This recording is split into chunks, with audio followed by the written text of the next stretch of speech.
I'm Jan Nicholas Blom. I'm the vocalist for Derail, and we are playing our first and possibly only show on Friday the 13th of December at Moe's Desert Clubhouse. Cannot wait. Fantastic, brother. Thanks for joining us today. No worries, man. Thanks for having me.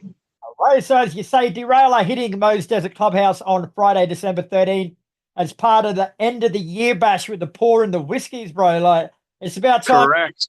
Delivered us a rock threesome for Christmas, mate. How cool is it? It's massive, man. We're really stoked to be a part of it. Yeah, so we'll get into the nitty-gritty a little later on, but basically this is going to be Derail's debut and potentially final live performance. Is that correct? Potentially, yeah. We'll see what happens. Like, there's no rules with Derail, I guess. If that happens, it'd have to be some kind of world record, though. Play one gig and then fuck off.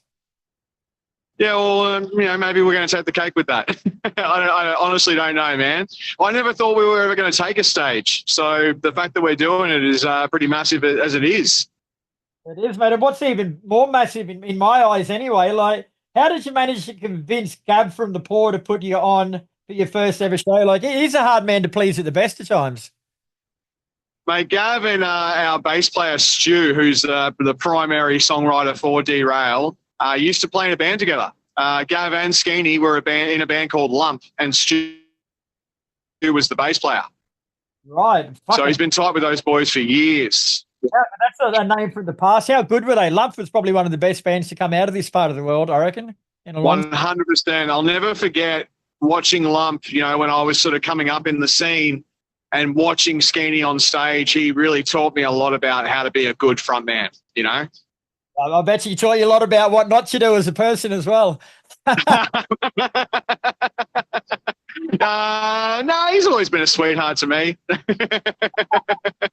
On then. So, what can we expect from Derail Live? They're actually, before we get into that, tell us a bit about the band, because I know about it because I've read all this stuff in front of me, but not many other people do.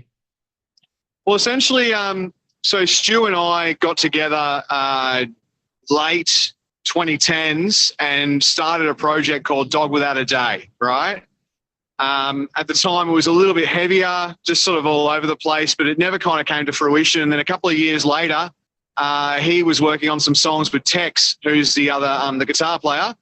They put together some songs, and I came into audition, and we just kind of hit it off, and we wrote a whole EP, put it out just digitally, and it got a little bit of traction. People liked it, but we never really pursued it. And then we just kind of wrote another EP just for fun. It was all just a shits and gigs kind of thing. We were just mucking around, writing songs that we wanted to hear. And then time has elapsed, and Stu and I hang out all the time, and we decided, you know what, fuck it, let's get on a stage and show people what these songs are actually like in a live setting, because we know this is going to fuck some people up. Well, indeed. So people probably can't recognize you, mate, with that little bit of facial growth going on, but you're actually singing for the Silencio as well. So when people hear this music from Derail, I think it's going to shock the fuck out of a lot of people, mate, because I listened to it yesterday, and I honestly thought you were a major US band out here on tour. Like, the sound, it's a massive sound. Your voice is like fucking Three Doors Down fucking style. Look, it's just a massive presence, mate. Like, where's it come from? Look, I've kind of always dabbled in lots of different styles when it comes to vocals. And if I take on a new project, it's always been like a thing for me to try and do something different, because there's no point in being in two bands that sound the fucking same, as far as I'm concerned, And I actually used to sing for a heavy band long time ago now, like 2004 onwards, that was called Dreamscape Measurement. And in that band, I tried this vocal style, which was kind of yelling with a pitch, and that was something that I was trying to emulate at the time from people like Jesse from Killswitch, stuff like that. And I kind of found my own vibe in that, and I took it to Derail, and, because I wanted to do something different. And I established it in Dreamscape, but Dreamscape broke up, and I brought that sound to Derail, and Derail was more straightforward, hard-hitting, and it just really worked. It just gelled. And so, I just wanted to do something different.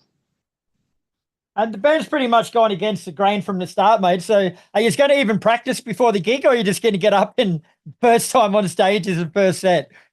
We actually have our first rehearsal this coming Friday, the 1st of November. We're going to do maybe 4. See, the thing is that the guys that are in this band, we're all seasoned musos. You know, we've all been in the game for a long time. We don't need to sit there and figure things out. We know what we're doing. We just got to get in a room together and flesh a few things out, and then I'm pretty confident that we could get away with 1 or 2 rehearsals. You know. So basically, no one's really going to know what to expect from you guys, and you can't even tell us because you've got no idea what to expect either. I've got a pretty good feeling, man. I mean, like the vibe in the camp is big. You know, like everyone's excited, everyone's pumped, everyone wants to bring a massive show. And again, you know, being that this could be the only opportunity for people to ever hear Derail, we want to leave that lasting impression. So we're not taking this lightly. We're coming on that stage and we're bringing fucking fire, man. Yeah.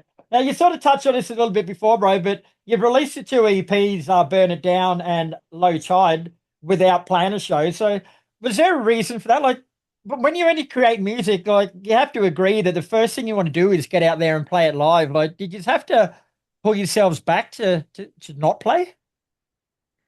At the time, man, that we were writing, it was only the 3 of us, and we didn't really have, you know, we didn't have a drummer, and Stu was bouncing between bass and guitars. It wasn't really ever a band format, you know, like, so it was just never on the cards. So it didn't really make any real difference to us as to what we were going to do with it. We were just kind of writing songs for fun. Like I said, writing what we wanted to hear. And now enough time's gone past that we've decided, you know what? We think people, they're still not ready, but we think people might be ready enough. Did you manage to build up a bit of a fan base just through those albums or EPs? Look, I think there are definitely people who latched onto it, but based on, you know, between myself and Stu and our previous projects, there were people that grabbed a hold of it, but not really. Like, we were never a big name or anything like that. You know, this is probably the thing that's going to change that. So you say that, and I agree with you, mate. Like, when people hear it, it's going to blow a lot of fucking heads. But why are you even contemplating maybe not doing it again at this stage? Like, it seems to be a defeatist attitude before you get on stage. Not that, it's that, you know, it's the commitment of being in a band and throwing your all at it is a lot of work. And we need to make sure, man, that everything does work before we commit to something like that. Essentially, like, this is like, for us, like I said, it's a chance for us to show the world what we do. And if that all really works out really well, we'll see what happens. I'm not counting anything out, but I'm also preparing for it to be just a one-off. You know, for me, I haven't done a heavy vocal thing on stage for a really long time. You know, most people these days know me for the Silencio, which is not a heavy band. And I kind of want to show people that I still have that fire in me, and then just see if there's reasonable demand. Damn straight, brother. All right, mate. Well, thanks very much for your time, man. Always a pleasure speaking with you. The band, who are called Derail, will be at Mose Desert Clubhouse Friday, December 13th for the end of the year bash with the whiskies in the pour. Always a good time with the pour. So it's going to be a cracker of a night anyway, brother, but I shall see you there bright and early.